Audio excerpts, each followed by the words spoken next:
And the way that you should be transitioning into that role is not by like, oh, that person looks like they're doing a really good job in their current role. They become the cap on their organization because they're not good at leadership.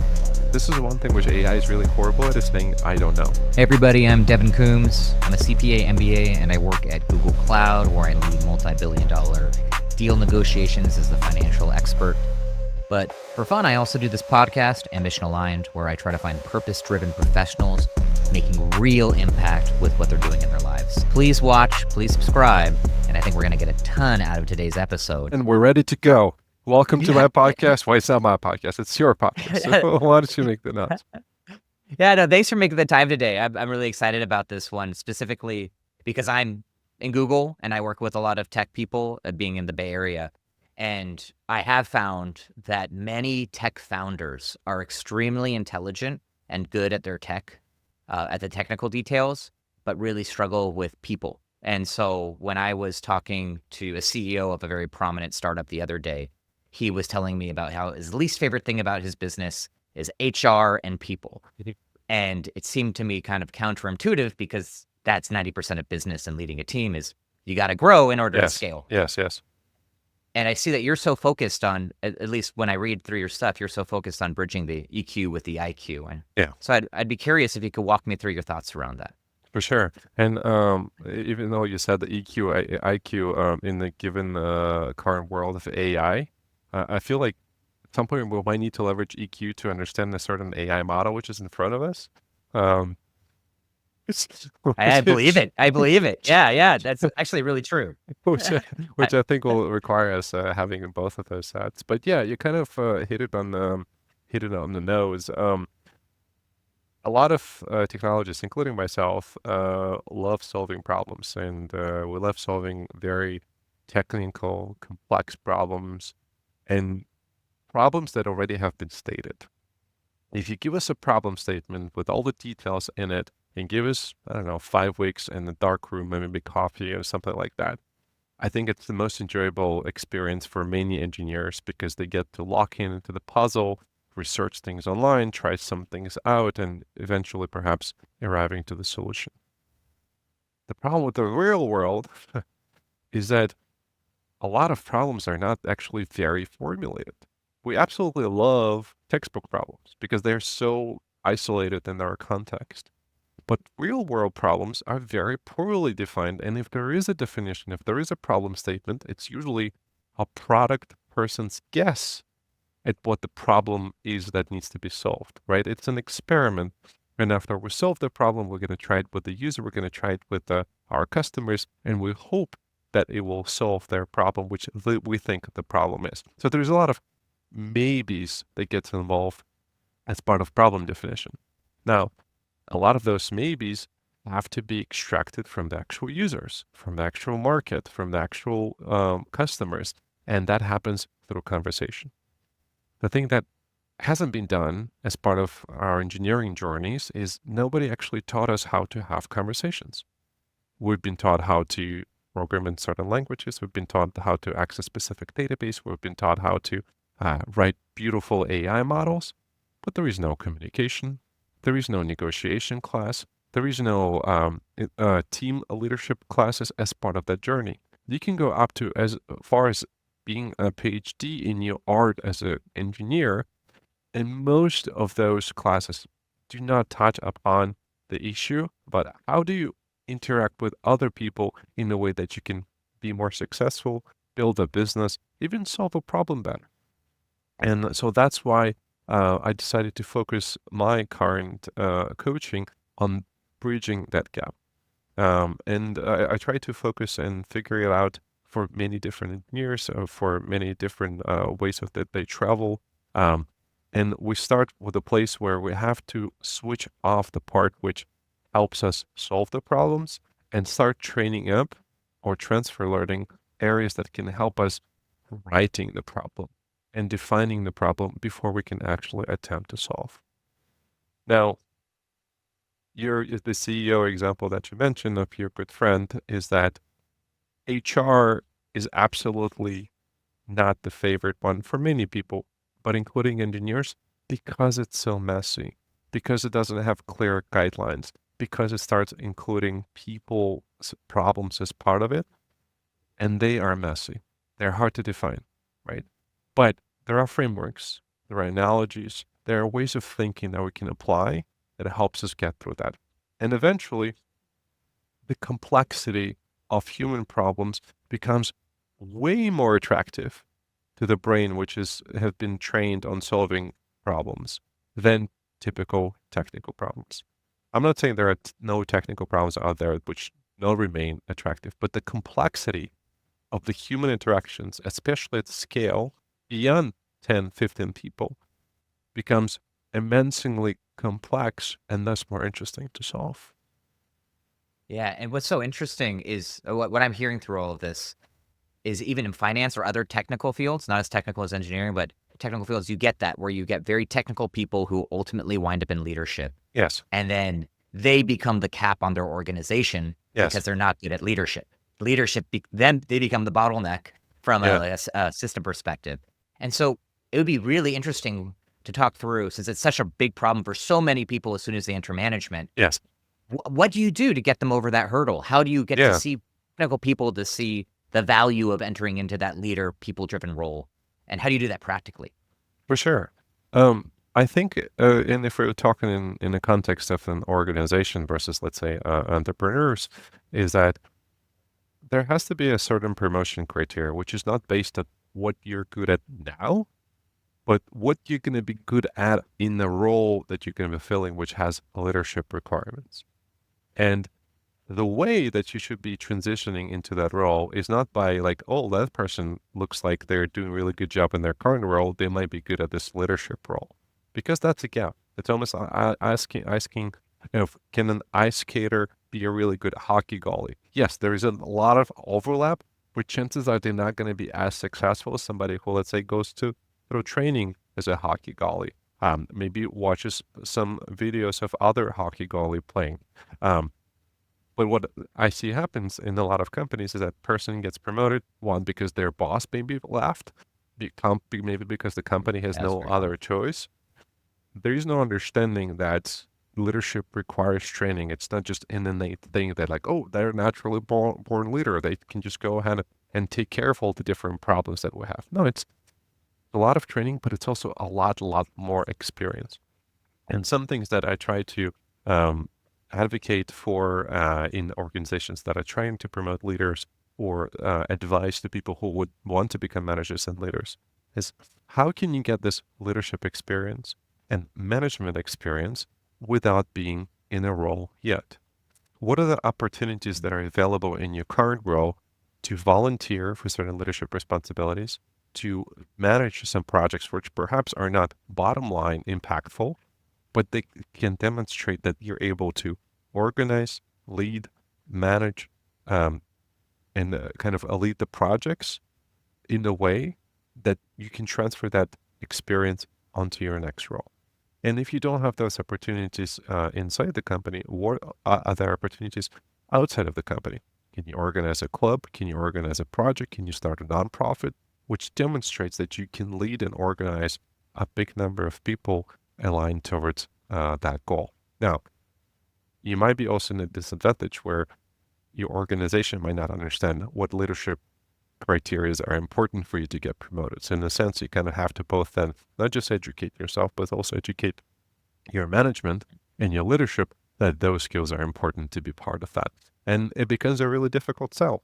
And maybe at some point you might want to consider, like, is this the right organization for me to get promoted in? But then again, everybody has their own priorities. Yeah, that's really fascinating. I'm curious too. You did a good job differentiating between organizational leaders and then entrepreneurial leaders. And from Yes. my own experience, I find entrepreneurial leaders are almost like an exponential version of the organizational, where right, like where, and I'll see organizations once they hit 10 head count, like 10 head count, Yes. they have a block. Yes. 100 head count, they have another block because Yeah. they have trouble with that leadership side. So Yeah. how do you practically, when you're working with entrepreneurs in this space, since this is your Yes. expertise, how do you help them work through that, specifically when they don't have, they're the top of the organization, they're the founder. Yes. How are they going to get that leadership experience without breaking a few barrels are making a few people cry, you know? So Yeah. Well, I guess the right answer there, you kind of screwed because once you're already at the top of the organization, yeah. there's not a lot of experience that you can get in the moment because now you have already the responsibilities of the leader. You just have no time to train on them. You just kind of have to go ahead and do them. And if you screw up, that's your training. Um, Now, ideally, if let's say you're starting a company and you're starting in a specific industry, I would probably advise or coach on is how can you get this experience before you jump into the company? Let's say if you're working full time at a large company, again, can you start something on the side that takes 5, 10 hours of your time so you can practice some of those elements of entrepreneurship? Because if you kind of quit a company cold turkey and start an entrepreneurship journey, you're probably a lot of your listeners and yourself know that you're kind of assembling plane on the fly as you go from the parts which never were supposed to be part of the airplane. Um, Yeah. and the more of those parts which already come kind of prefab from your head, thus from experiences, the easier it is for you to put those parts together because you know that they're already flight worthy. But the more things that you have to learn from you, the more it's like the more number of learning curves that you have to ascend, and at some point you just hit a personal limit. Now, having said that, it's still good. It's still there is a room for improvement and growth if you already have taken on a leadership role at an organization and you're at the top. You can find a mentor, you can find a coach, which can help you navigate and perhaps transfer some of their own experiences into the one which you're having right now in order to grow. And when I suggest somebody getting a mentor, and there was always a question is like, well, what kind of mentor should I get? And also, where would I find them? The best mentor usually is the one who is 2, 3 years ahead of you in the same exact business that you're doing in the same exact role. Usually those ideals do not exist. So you have to figure out how to patch that missing experience out of 1 or 2 different mentors, maybe 3 mentors. But then to realize that how to extract their knowledge in a way that is the most useful to you. The reason why I'm saying that it has to be super aligned, because context of you and your company, in your industry, in your team, and your product is so unique that if you go ahead and you try to listen to mentors who are outside of your industry or outside of, let's say, your age range or your experience range, a lot of things will just not land in your context. So you're trying to match that context as much as possible with your mentor. And you're basically doing a patchwork between all the different mentors to help you with all the different learning curves that you're going through. Yeah, that makes perfect sense to me. People are going to give advice based off of their own experiences. Yes. And so in my world, there's people who do the consulting Yep. world, they do the big four accounting, or they go corporate. And if I wanted to go write a book, let's say, if I went to them for advice, none of them would say, go write the book. They would Yeah, all yeah, tell me like, oh no, you need to go in corporate and here's how you succeed in corporate. And so you need someone who's been down that path a little bit in order yeah, to guide you, which makes sense. But I want to dig a little more into the coaching side of things, is because that's where you excel. Is I see such a value in especially leaders who are moving fast and are young, who need that extra leadership and are learning mhm, on the fly. mhm, How can you give them that space and give them kind of one of the biggest things I've seen missing is maybe self-awareness yeah, of, hey, they might be pushing the team too hard. They might not be pushing hard enough. They might be overly compassionate, under compassionate. They might need people to mitigate it. How do you create that space for them and diagnose it, if you will, and yeah. figure out how to help them through the process? That's a really good question. But I would still put it into place of maybe a third or fourth, fifth follow-up question as far as Okay. founders figuring it out. Because I'm not a doctor. I'm not a prescription thing. Like nobody's gonna tell them, "Hey, go see a coach for self-awareness." They're already at the top of the organization, right? Yeah. In a sense, they have to run and become self-aware themselves of at least some pain that they want to fix, and they no longer trust themselves at this point to actually go through that.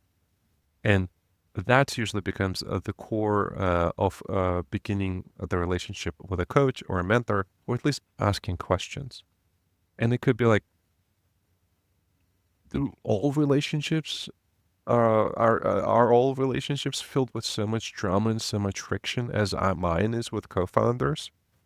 Maybe for a week or two, you're thinking like, okay, this is a little bit dramatic than I'm usually used to. We're kind of yelling at each other, but then again, like it's a very fresh project. It's something new is being born. Like we're passionate about it. Maybe it's the right thing. But after maybe a month or two or three or 4 or 5, you start questioning like, is this the actually right approach? Because I'm not feeling good about it. I'm feeling pretty painful about it. I haven't heard too many stories about this kind of co-founder relationships happening. And then the question arises, what are other relationships out there? And perhaps there is some research done, maybe some questioning of other, maybe mentors, maybe other founders, and they're going to say, well, actually, sounds like your relationship maybe is toxic, right? Or perhaps some other label or unhealthy being slapped on it. And then maybe the founders are thinking, well, how do I go and solve this relationship, right?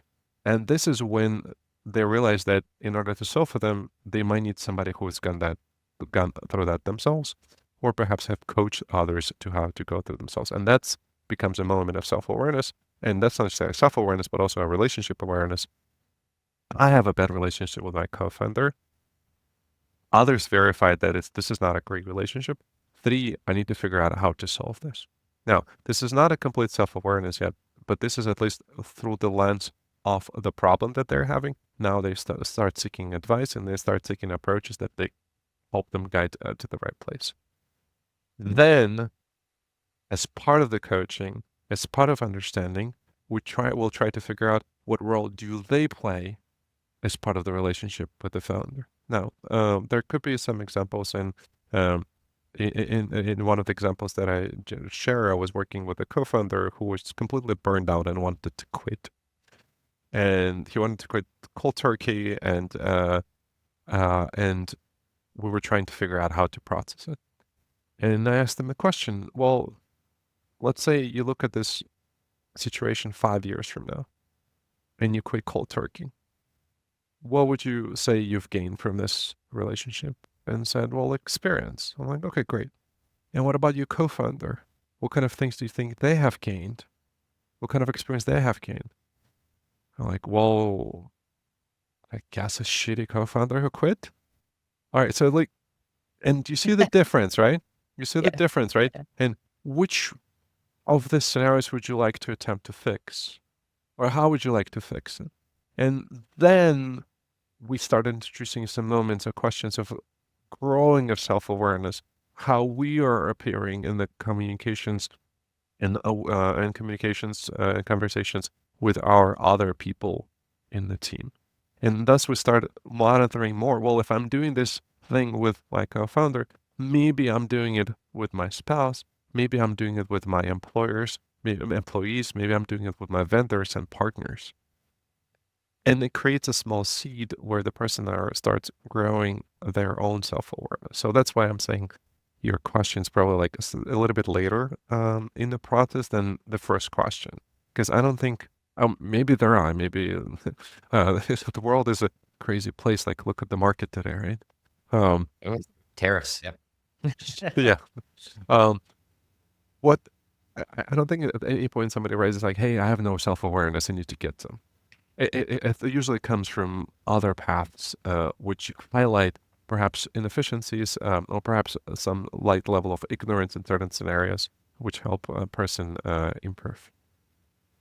Yeah, what's really interesting that you brought up and makes me think of it almost like a superpower, if you will, of being able to feel enough pain and to recognize maybe I'm contributing to some of this. Yeah. And then having a coach and give you the space to process it. But then you need a coach that kind of gives you tough love.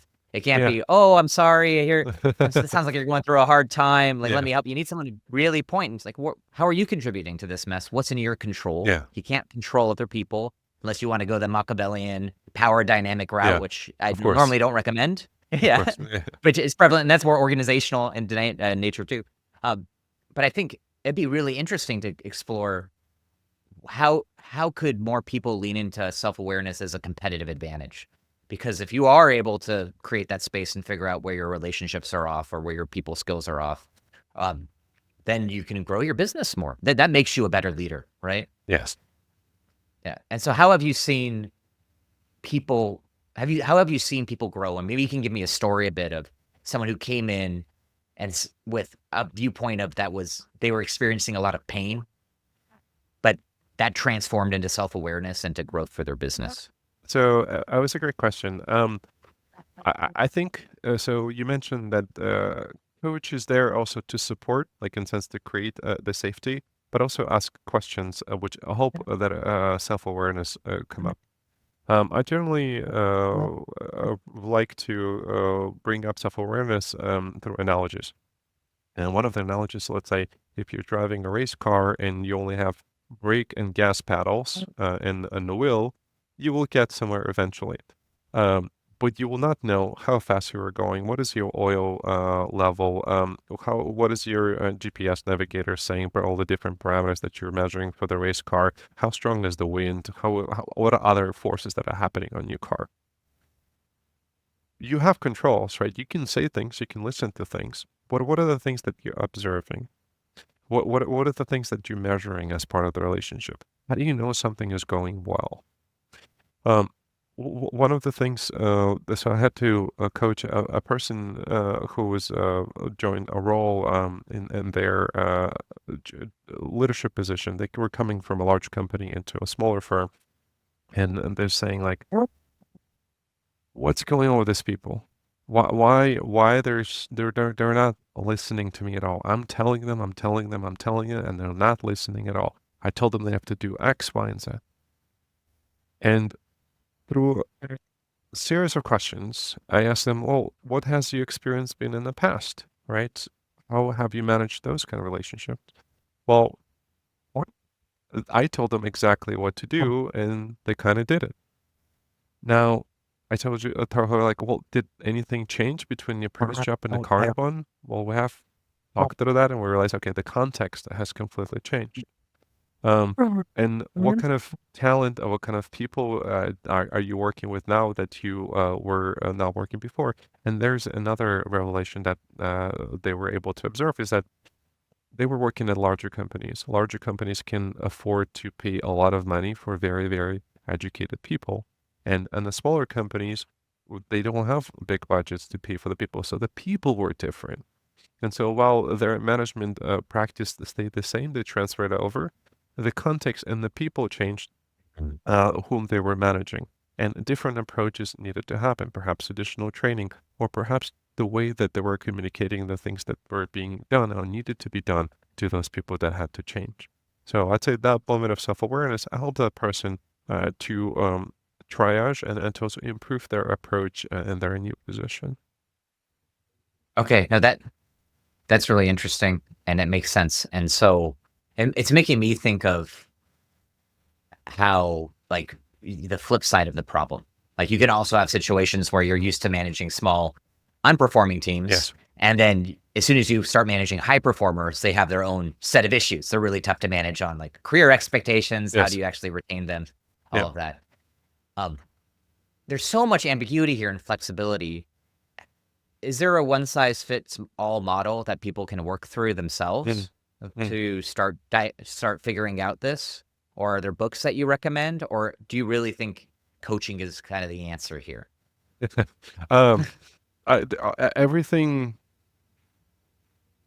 It's a good question. Yes, of course, coaching is an answer to everything. Go to my website, subscribe. So absolutely. Um, so I look at it more as another learning curve, right? In a sense, we have can anybody intelligent, anybody who can read, learn all the things that coaches are doing? Absolutely. Now, will they also be able to, let's say, get all the experiences that mentors get in order for to be useful? Absolutely. The question is like, how long may it take? Let's say if you're looking for somebody with 20 years experience in aerospace, would you be able to get that 20 years by yourself and get to the same level? Absolutely. But it's going to take you 20 years. What if the information you're looking for is available from that veteran uh, in just one session and they're able to answer all your questions almost instantaneously? Now, how much time are you able to solve and be closer to the goal that you're trying to achieve? Just like that. Same Yeah. thing with coaches, especially coaches with experience in the industry they're coaching. They're able to navigate your issues in a much faster way than you are because of the experience that they're bringing to the table. And it is sometimes confusing and maybe a little bit ego sensitive to engineers. Um, a lot of engineering problems are stacked on top of one another. In a sense, has to be a foundation in order to that you have to learn and different level of complexity and expertise that you have to get in order to solve this problem. When it comes to world or management or leadership, a lot of things are actually less based on each other. They're more just memorizations. In a sense, you have to remember 1,000, 2,000, 5,000 different just management hacks in order to be successful. And pure memorization gets you where you want to be. Like a lot of those hacks are not even based on each other. Sometimes you hold the door, sometimes you don't hold the door. But which one is right? Depends on the context, right? And it depends on Yeah. somebody who's been there and had the experience. And the person who has got the most experience, they're not necessarily perhaps maybe the most intelligent than you are compared to when solving engineering problems, but they have learned through their experience 5,000 hacks which help them be better leader and the manager. Now, is it again possible to learn? Is it possible to open ChatGPT and answer all the questions and ask them all the questions? Absolutely. I personally haven't found it natural right now to communicate all of my story through text because when I communicate through voice or I communicate with another human being, I think just different types of interfaces get light up and we have a much better and closer interactions. And plus, there is also an element of trust in a sense that if you're speaking to ChatGPT, it's already processed advice. So in the sense, you still have to go ahead and try it out and to see where it's going to work. Um, and in coaching and mentorship example, you have another human being who can actually tell you for sure that that has worked for them. So it's slightly a different relationship. Um, books wise, absolutely. There are different parts. Like one of my favorite self-awareness books is Your Brain at Work by David Rock. Gives you different Mm. instruments of how to quote unquote query your own brain and how to navigate your thoughts. None of the woo-woo stuff, like very much straightforward kind of learning. It's a book. It's going to take you a couple of weeks, maybe a couple of days to learn, and then you get to practice. And it's an aspect of something that I've been coaching too. There are many other books, but all of that takes time. So in the sense, Mm. how do you know which book to read next? How do you know which person to talk to next? How do you know which questions to ask? And the best way to answer that is leverage somebody who already has experience. Yeah, that's gonna be your fastest way to multiply results. You brought up something really interesting there about AI, and it would be fun to talk about for a second Yeah, because sure. I'm realizing it in my coaching practice, but also just in business, is kind of this overuse of AI. And what I mean maybe overuse isn't the right word, maybe more inappropriate use Yeah, where they don't realize the natural biases of the AI, and so they kind of misuse it. yeah, Or it's like using a hammer and when you needed, a for sure. crowbar or something. Yeah, And so I'm curious on how you're seeing it in practice or how maybe you're using AI to enhance your practice. For example, to get more specific is like I'll see people who query it on like maybe a discussion between two parties yes, and ask the AI what went well in this discussion or how could I have done better? And they don't realize that the AI is actually naturally programmed or naturally will defer to being very positive for the person who input the information. yes, So it'll always bias to them being correct, yes, and so then it just creates an echo chamber of their own yeah, thoughts, yeah, which is pretty dangerous. So yeah. I'm curious on your thoughts on this and if you're seeing anything similar. Yeah, and I think there's lots of different examples, and starts with marketing. Like there's a lot of content if you look at LinkedIn, if you look on Twitter or any other platforms where AI is being leveraged to generate a lot of content. And I'll, what sometimes appears to be a genuine message easily could be detected if you see certain elements that it is AI. And for the person who perhaps is generating, might not be fully aware that that's how it's being perceived. And as you mentioned, we're focusing a lot on self-awareness. That could be another thing that is really hard to measure. Um, it, I think in the future we might be able to get to the place where AGI will be indistinguishable as talking to the person. But as we're talking to people, as we're talking to computers, it's very important to know, as you mentioned, biases, right? And those biases could be the training data. It could be the way that they're trained to reply back, whether they're focusing on you as the user more, if they're focusing on the problem too. It's a tool. So it says, how can you use this tool the most effective? And I think each tool has its own bucket of what it's really been well trained on. If you are asking AI to analyze your conversation and give you our honest analysis of what you have said, it's a good idea to verify whether was AI specifically trained on the type of conversations that you're having, because it will always give you an answer. This is one thing which AI is really horrible at, is saying, I don't know. Otherwise, it will Yeah. always tell you exactly what it thinks it is, even if it's absolutely wrong. So you have to verify that it was specifically trained on the subjects that you're talking about. Um, then you need to also figure out, what is this thing really good at? One thing which identify AI as being really good at is idea generation. For some reason, the way our brains are organized, it's really hard for me to come up with 15 different things I can do at a party if you ask me right now.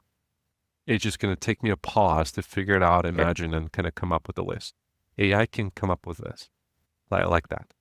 Also, if you ask it 1,000 things to do at the party, it also will come up like this. So for idea generation in a context, let's say you're writing a book and you're writing a plot and you say like, hey, there's people at the farm and they just got there from space. What are different plot directions that the plot can take? It will give you 1,000 different versions, which I don't think any human can do on the spot. And then you can iterate and be creative. So you're not spending time investigating all the different options. You actually can dive into one of those and be filling it out with ideas yourself with a prompt. And I also noticed that if you're talking to the AI, sometimes it's also a good idea, like what questions should you be asking in order for you yourself to explore what you're exploring. So let's say Mm. if you're exploring new space, if you're exploring coaching, hey, I'm going to go talk to the coach. So what good questions should I ask a coach to figure out whether this coach is good or not? Um, but when it's and then it kind of, you become the filter on the quality of the questions that AI is going through. But to analyze and to kind of take it hard, any answer that it's giving you without understanding its biases, as you mentioned, it's very difficult. It's a very useful tool. So again, to summarize, it's a very useful tool as long as you understand what it is really, really good at without any issues. And if there are issues, how do you mitigate those when you interact with it? Yeah, and I think that's a great call out, is so many people are using the tool, at least that I'm saying, but they actually don't understand what it was trained against or if it's Yes. even Yeah. relevant to the fact Yeah. set that Yeah. they're Yeah. trying to apply. Yeah. And even more interestingly, I like your answers. It will always give an answer, which is a problem, right? Yeah. It's Yeah. just Yeah. like that friend who's always gonna give you like, "Yeah, we should go. Yeah, it's 7 o'clock right now." It's like, you didn't even check your watch. Like, Yeah. like, "Are you sure it's actually Yeah. 10?" Yeah. So very helpful. This has been awesome. I would love to talk to you more, but I know we're wrapping up on time. I wanna respect your time. Any any big piece of advice to maybe, let's say, a tech founder that's trying to take their organization and hitting that roadblock from leadership? Like, if you had a 10-second or 30-second platform, any big takeaway? And then after that, I would love just to hear where people could learn more about you and what you're focusing now on in your career and your business. It'd be great to just share with the audience. Yeah. Yeah. I think anytime we're hitting a problem that we've never faced before, in, if let's say in this particular case, a leadership, it's really hard to label and describe it to anybody else. Like, what is that? So I think the first step that for anybody hitting a problem is useful is finding somebody who can give you that space to talk through the problem and help perhaps not even diagnose, but label it in a way that now helps you communicate it to others or finding help. It's the same thing as you're searching for a bug issue. You take in the error message and you put in Google or you putting into ChatGPT, and then it labels you like, oh, I think that's the kind of issue that is.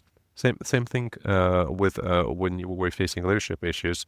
either talking to somebody or even talking to AI, it will give you some idea of what the form of a problem you're solving. Because then you can ask, hey, I have X problem.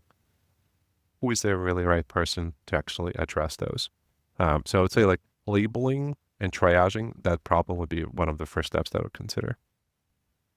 Okay, that's great. That makes sense. And having someone help you frame that if you don't have that experience yourself Yes. sounds so Yes. valuable. And then what are you working on now that's making you excited? What's this next year that look like for you? Things, big projects, anything that you'd like to share with everybody? Yeah, super excited right now with growing my practice. I think I'm finally hitting the stride and super excited about all the different conferences that I get to go to and share my developments with other engineers. And as we're talking on this different podcasts, always like in my head, different approaches or analogies or frameworks arise that I'm very excited to share with everyone that I'm speaking. Yeah. Well, great. Well, I'll put all your information, down below. And I really appreciate you taking the time today. Yeah. And hopefully we get to talk more. And for anyone watching, please explore if you're looking for a great executive coach, founder coach, especially in the technology space. I couldn't recommend you more. So thank you so much. Of course, Evan.